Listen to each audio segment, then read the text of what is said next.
En este video vamos a hablar acerca de la función logaritmo. La función logaritmo es la inversa de la función exponencial. Entonces, para esto es importante identificar que se pueden definir dos tipos de logaritmos. El logaritmo en base 10 y el logaritmo en base e. Estos son como que los logaritmos que más comúnmente se utilizan. Para comprender a qué nos referimos con qué es la inversa de la función exponencial y con estas dos, digamos, tipos o clases de logaritmos más usados, es importante conocer primero y entender qué es un logaritmo.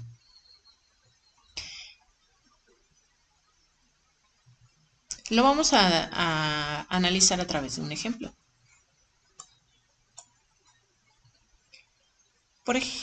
Vamos a considerar el logaritmo en base 3 del número 81. Nos vamos a dar cuenta qué es lo que significa el número 4. Entonces, fíjense, 3 a la 4 nos daría 3 por 3, 9. Por 3, 27. Por 3, 81. Entonces, observemos que el logaritmo en base 3 del número 81 no es otra cosa más que el exponente al que tengo que elevar la base para obtener este número. Eso significa que el logaritmo es un exponente. Por eso estoy diciendo que es la función inversa de la función exponencial. Mientras que en la función exponencial a mí me dan el exponente y elevo la base a ese exponente, en el logaritmo me dan el número que se obtuvo al elevar esta base. Y lo que tengo que identificar es cuál es el exponente que tengo para que al elevar 3 a ese exponente me dé 81. Eso es lo que significa el logaritmo natural. Por ese motivo, las bases más comúnmente utilizadas, que incluso vienen en la calculadora, son el de base 10 y el de base e. Entonces a este se le conoce como el logaritmo en base 10 del número x y a este se le conoce como el logaritmo en base e del número x. Y más comúnmente lo reconocemos como logaritmo natural de x. Ahora bien, vamos a analizar algunas de las propiedades. Puesto que hemos mencionado que el logaritmo es la función inversa, entonces gráficamente podemos identificar que efectivamente se trata de la función inversa.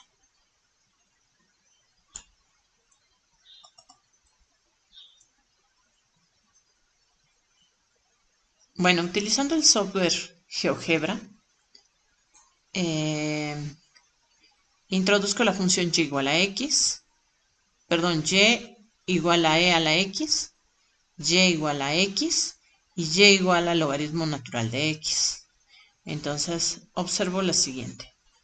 La función exponencial está dada por el color verde, la función lineal y la función logaritmo. Entonces claramente se puede observar que efectivamente tanto la función logaritmo como la función exponencial son simétricas con respecto a la recta y igual a x. Es decir, al menos de forma gráfica podemos verificar que efectivamente la función logaritmo es la inversa de la función exponencial.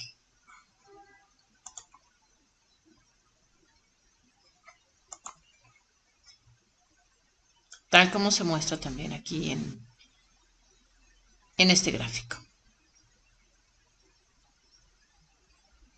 Algo interesante, y es una propiedad muy importante de los logaritmos, es que, puesto que en la calculadora se pueden manejar o se pueden calcular los logaritmos en base 10 y los logaritmos naturales, entonces se hace con mucha frecuencia uso de esta propiedad que relaciona a un logaritmo en base a de x con un logaritmo en base b.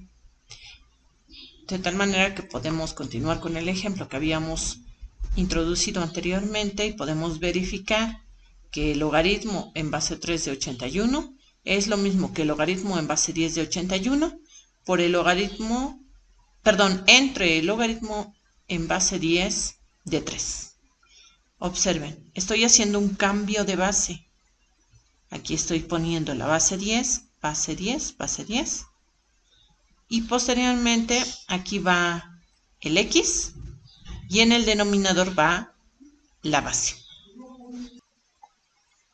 Observemos que mientras para la función exponencial se tiene que el dominio serían todos los números reales y su imagen sería de 0 a infinito, para la función logaritmo tenemos que su dominio va de 0 a infinito y su imagen iría de menos infinito a infinito.